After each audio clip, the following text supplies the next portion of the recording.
আহত বিবাহবিচ্ছিন্না ইন্সপেক্টর স্ত্রীকে বাঁচাতে ইন্টারভিউ ছাড়লেন স্বামী। তিনি ভাবতেও পারেননি এরপর কি হতে চলেছে। বন্ধুরা, এটি গুজরাটের সুরাট শহরের একটি সত্যি ঘটনা, যেখানে বসবাসকারী অভয় সিং গত ৫ বছর ধরে তার জীবনের সবচেয়ে বড় স্বপ্নের পেছনে ছুটছিল, একটি স্থায়ী সরকারি চাকরি, যাতে ব্যর্থতা, খোঁটা এবং ভেঙে যাওয়া সম্পর্কের ব্যথা শেষ হতে পারে। আজ ছিল সেই দিন। অজন এলাকা থেকে বেরিয়ে তাকে সিভিল লাইনে অবস্থিত ইন্টারভিউ সেন্টারে পৌঁছাতে হতো। যদি আজ সে নির্বাচিত হয়ে যেত, তবে তার জীবন সত্যিই বদলে যেতে পারত। সকাল থেকেই তার বুক ঢিপ ঢিপ করছিল। সাদা শার্ট, ফাইলে সাজানো কাগজপত্র এবং চোখে আশা সব প্রস্তুত ছিল। বাড়ি থেকে বেরোনোর সময় সে আয়নায় নিজেকে দেখল এবং ফিসফিস করে বলল, বাস, আজ যেন সব ঠিক হয়ে যায়। কিন্তু জীবন কখনো সোজা পথে চলে না। ৫ বছর আগে নেহা সিংয়ের সাথে তার বিয়ে হয়েছিল, এক তীক্ষ্ণ, আত্মসম্মানী এবং অত্যন্ত সাহসী মেয়ে, যার স্বপ্ন ছিল পুলিশে যোগ দেওয়া। বিয়ের পর দুজনে একসাথে স্বপ্ন দেখেছিল, কিন্তু ধীরে ধীরে অহংকার ও ভুল বোঝাবুঝি বাড়তে থাকে। ছোটখাটো বিষয় থেকে শুরু হওয়া ঝগড়া দূরত্বে পরিণত হয় এবং শেষমেশ তাদের ডিভোর্স হয়ে যায়।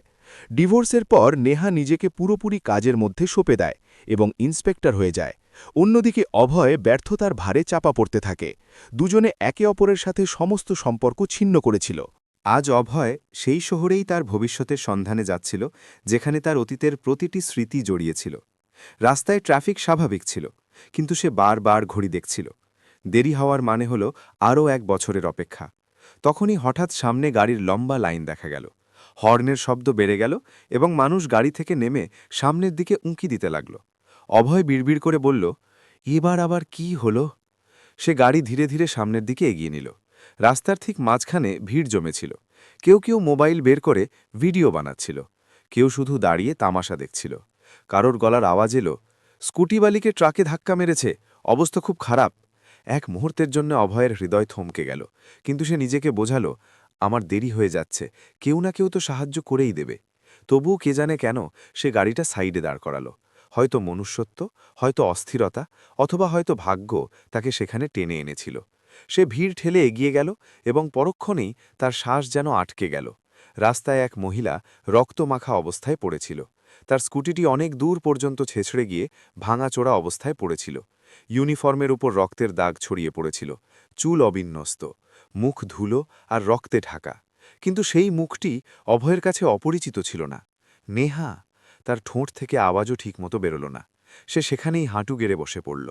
এ ছিল সেই নেহা, তার বিবাহ বিচ্ছিন্না স্ত্রী, ইন্সপেক্টর নেহা সিং। নেহার চোখ বন্ধ ছিল, শ্বাস খুব ধীর গতিতে চলছিল। তার মাথা থেকে অনবরত রক্ত ঝরছিল। আশেপাশে দাঁড়িয়ে থাকা মানুষগুলো শুধু কথা বলছিল। পুলিশ অফিসার বলে মনে হচ্ছে, কেউ অ্যাম্বুলেন্সে ফোন করো, ভিডিও বানা, ভাইরাল হবে। অভয়ের পুরো শরীর কাঁপছিল, মস্তিষ্ক শূন্য হয়ে গিয়েছিল। তার মনেও ছিল না যে সে ইন্টারভিউয়ের জন্য যাচ্ছিল। শুধু সামনে সেই নারীটি পড়েছিল, যার সাথে সে একদিন পুরো জীবন কাটানোর শপথ নিয়েছিল, আর যাকে সে নিজেই নিজের জীবন থেকে বের করে দিয়েছিল। সে কাঁপা কাঁপা হাতে নেহার মুখটা তুলে ধরল। নেহা, শুনতে পাচ্ছ? চোখ খোলো। কোনো উত্তর নেই। সেই মুহূর্তে অভয়ের ভেতরে কিছু একটা ভেঙে গেল। সে ভিড়ের দিকে রাগী চোখে তাকাল। কেউ সাহায্য করছো না কেন? দাঁড়িয়ে দাঁড়িয়ে তামাশা দেখছ? কিন্তু কেউ এগিয়ে এলো না। অভয় ১ সেকেন্ডও নষ্ট না করে নেহাকে তোলার চেষ্টা করল। তার শরীর নিস্তেজ হয়ে পড়েছিল, রক্ত তার পোশাকে ছড়িয়ে পড়ছিল। তবুও সে তার সর্বশক্তি প্রয়োগ করে তাকে নিজের গাড়ির পেছনে সিটে শুইয়ে দিল। কেউ একজন বলল, ভাই, অ্যাম্বুলেন্স আসতে দে। অভয় চিৎকার করে উঠল, ততক্ষণেও মরে যাবে। সে ড্রাইভিং সিটে বসল এবং পূর্ণ গতিতে গাড়ি হাসপাতালের দিকে ছুটিয়ে দিল।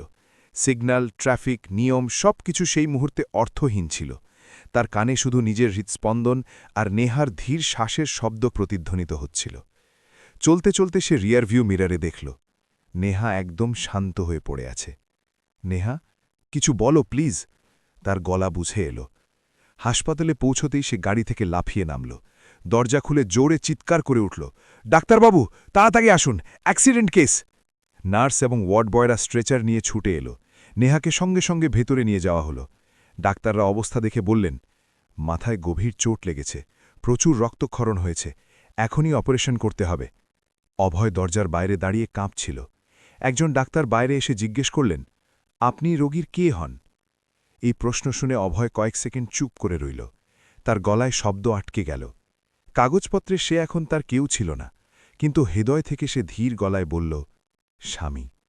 ডাক্তারবাবু হর্মটা তার দিকে এগিয়ে দিলেন। এটায় সই করুন, ঝুঁকি আছে কিন্তু অপারেশন জরুরি। অভয়ের হাত কাঁপছিল। সে না পড়েই সই করে দিল। ঠিক সেই সময় তার নজর দেওয়ালে ঝোলানো ঘোড়ের ওপর পড়ল। ইন্টারভিউ শুরু হতে আর মাত্র 10 মিনিট বাকি। সে এক মুহূর্তের জন্য পাথরের মতো দাঁড়িয়ে রইল, কারণ ঠিক সেই মুহূর্তেই সে অনুভব করল যে সে তার জীবনের সবচেয়ে বড় ইন্টারভিউটি ছেড়ে এসেছে। কিন্তু আশ্চর্যের বিষয় হল, সেই সময় তার মনে ইন্টারভিউ হারানোর কোনো ব্যথা ছিল না, বরং অপারেশন থিয়েটারের দরজার ওপাশে শুয়ে থাকা নেহার শ্বাস-প্রশ্বাস নিয়েই তার বেশি চিন্তা ছিল। সে প্রথমবারের মতো বুঝতে পারল যে কিছু সম্পর্ক কাগজে কলমে শেষ হয়ে যায় ঠিকই, কিন্তু হৃদয় থেকে নয়। হাসপাতালের করিডোরে রাখা চেয়ারে বসতেই তার হাত ভীষণভাবে কাঁপতে লাগল। কিছুক্ষণ আগেও সে নিজের ভবিষ্যতের স্বপ্ন দেখছিল, আর এখন সেই একই মানুষ তার অতীত জীবনকে বাঁচানোর জন্য ভগবানের কাছে প্রার্থনা করছে। অপারেশন থিয়েটারের বাইরে লাল আলো জ্বলছিল। প্রতিটি সেকেন্ড যেন 1 বছরের মতো কাটছিল। অভয়ের চোখের সামনে বারবার সেই দৃশ্যটাই ভেসে উঠছিল। রাস্তায় রক্তমাখা অবস্থায় পড়ে থাকা নেহা, তার বন্ধ চোখ এবং ভিড়ের উদাসীন মুখগুলো। সে 2 হাত দিয়ে নিজের মাথা চেপে ধরল। আমি ওকে এই অবস্থায় কিভাবে ছেড়ে যেতে পারতাম, সে বিড়বিড় করে উঠল। তখনই একজন নার্স বাইরে এসে বললেন, অবিলম্বে রক্তের প্রয়োজন, রোগীর ব্লাড গ্রুপ ও নেগেটিভ, এটা খুব কম পাওয়া যায়। অভয় সঙ্গে সঙ্গে দাঁড়িয়ে পড়ল। আমার টেস্ট করে নিন, যা দরকার আমি দেব। কয়েক মিনিটের মধ্যেই রিপোর্ট এলো, তার রক্ত মিলে গেছে। এক মুহূর্ত না ভেবেই সে রক্ত দেওয়ার জন্য শুয়ে পড়ল। সূচ ফুটল, রক্তের ব্যাগ ভরতে লাগল, আর তার মনে হল সে যেন নিজের রক্ত নয়, বরং তার ভেতরে জমে থাকা সমস্ত অভিযোগ বের করে দিচ্ছে। রক্ত দেওয়ার পর সে আবার সেই চেয়ারটিতে এসে বসল। শরীর দুর্বল ছিল, কিন্তু চোখে এক অদ্ভুত শান্তি ছিল। মনে হচ্ছিল যেন সে সঠিক সিদ্ধান্তই নিয়েছে। এরই মধ্যে তার ফোনে অনবরত কল আসতে থাকে, ইন্টারভিউ সেন্টার থেকে, অচেনা নম্বর থেকে, বন্ধুদের কাছ থেকে। কিন্তু সে ফোন সাইলেন্ট করে দিল। এখন সে কারো সাথে কথা বলার মতো অবস্থায় ছিল না। তাকে শুধু ডাক্তারের সেই কথাটা শুনতে হবে যেখানে বলা হবে নেহা বিপদমুক্ত। সময় ধীরে ধীরে কাটতে লাগল। 2 ঘণ্টা, 3 ঘণ্টা। সে বুঝতেই পারল না কখন দিন গড়িয়ে গেল। এর মাঝেই তার মনে পুরনো স্মৃতিগুলো কড়া নাড়তে শুরু করল। বিয়ের প্রথম দিকের দিনগুলো, ছোট ছোট আনন্দ, নেহার হাসি, তার রাগ, তার জেদ, সবকিছু যেন চোখের সামনে জীবন্ত হয়ে উঠল। তার মনে পড়ল কিভাবে নেহা সব সময় বলত, তুমি শুধু হার মেনো না, একদিন সব ঠিক হয়ে যাবে। আর সেই নেহাই আজ জীবন মৃত্যুর মাঝে ঝুলে আছে, অথচ সে নিজেই তাকে সামলাতে পারেনি। অভয়ের চোখ থেকে নিঃশব্দে জল গড়িয়ে পড়তে লাগল। সে প্রথমবার স্বীকার করল যে ভুল শুধু নেহার ছিল না, তারও ছিল। অহংকার দুজনকে আলাদা করে দিয়েছিল। তখনই অপারেশন থিয়েটারের লাল আলো নিভে গেল এবং দরজা খুলল। অভয় এক ঝটকায় দাঁড়িয়ে পড়ল। ডাক্তার বাইরে এলেন। মুখে ক্লান্তি ছিল, কিন্তু কোনো আতঙ্ক ছিল না। অপারেশন সফল হয়েছে, তিনি বললেন। তবে রোগী এখনও পুরোপুরি বিপদমুক্ত নয়। আগামী 24 ঘণ্টা খুবই গুরুত্বপূর্ণ। অভয়ের চোখ থেকে স্বস্তির জল বেরিয়ে এলো। তার মনে হল যেন কেউ তার বুকের উপর থেকে ভারী পাথর সরিয়ে দিয়েছে। সে বারবার ডাক্তারকে ধন্যবাদ জানাতে লাগল। ডাক্তার শুধু এটুকু বললেন, আপনি সঠিক সময় নিয়ে এসছেন, নইলে বড্ড দেরি হয়ে যেত। এ কথা শুনে অভয়ের ভেতরে এক অদ্ভুত যন্ত্রণা জেগে উঠল। সে যদি ইন্টারভিউয়ের লোভে এগিয়ে যেত, তবে হয়তো আজ সবকিছু শেষ হয়ে যেত। কিছুক্ষণ পর নেহাকে আইসিইউতে স্থানান্তরিত করা হল। কাঁচের জানালার ওপাশে সে মেশিনে ঘেরা, ব্যান্ডেজে মোড়ানো অবস্থায় একেবারে নিথর হয়ে পড়েছিল। অভয় কাঁচের ওপর হাত রাখল। তুমি সবসময় বলতে যে আমি দুর্বল, কিন্তু দেখো, আজ আমি তোমাকে ছেড়ে যাইনি, সে ফিসফিস করে বলল, যেন নেহা শুনতে পাচ্ছে। আইসিইউয়ের বাইরে বসে থাকতে থাকতে রাত হয়ে গেল।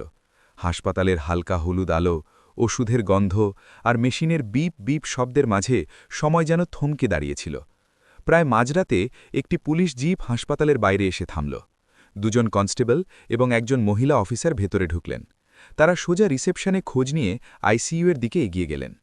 ইন্সপেক্টর নেহা সিনহার অ্যাক্সিডেন্ট কেস, তারা বলল। অভয় তাদের আসতে দেখে এক মুহূর্তের জন্য ঘাবড়ে গেল।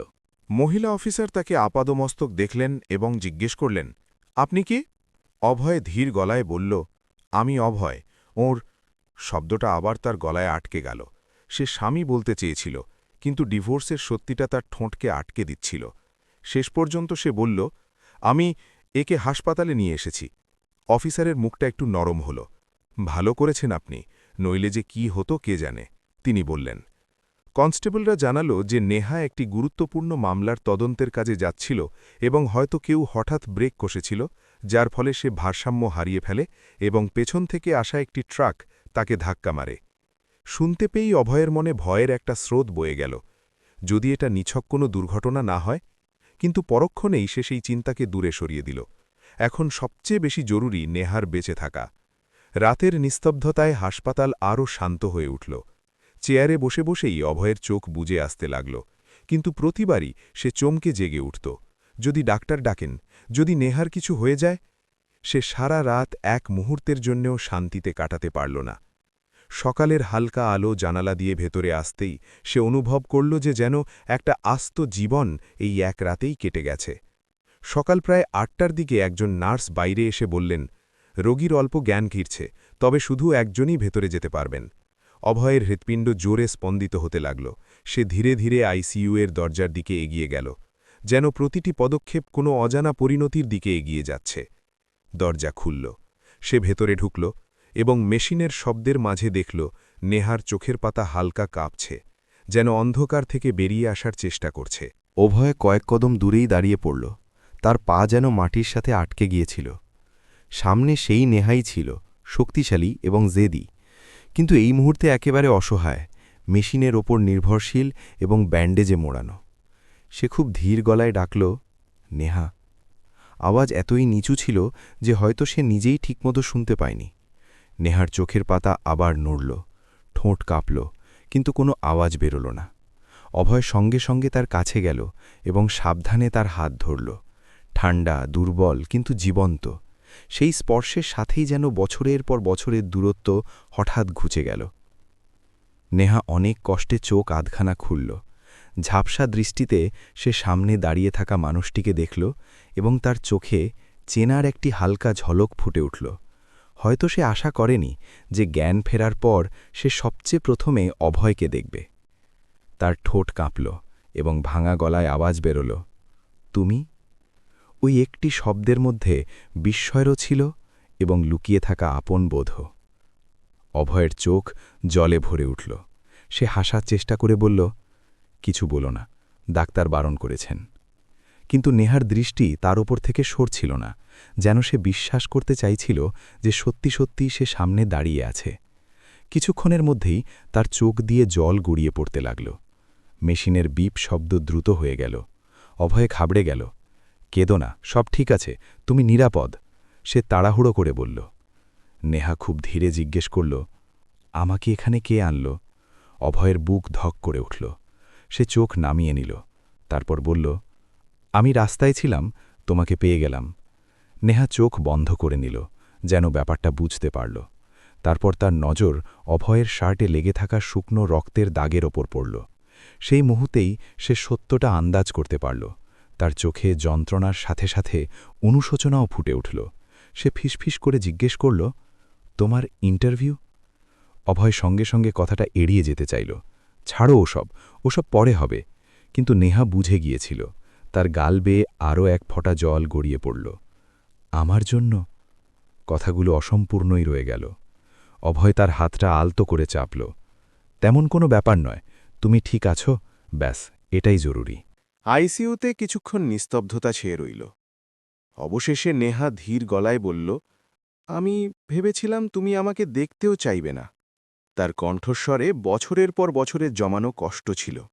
অভয়ের কাছে কোনো সহজ উত্তর ছিল না। সত্যিটা হলো সেও এটাই ধরে নিয়েছিল যে এখন দুজনের জগৎ আলাদা হয়ে গেছে। তখনই নার্স ভেতরে এলেন। আর মাত্র 2 মিনিট, তিনি বললেন।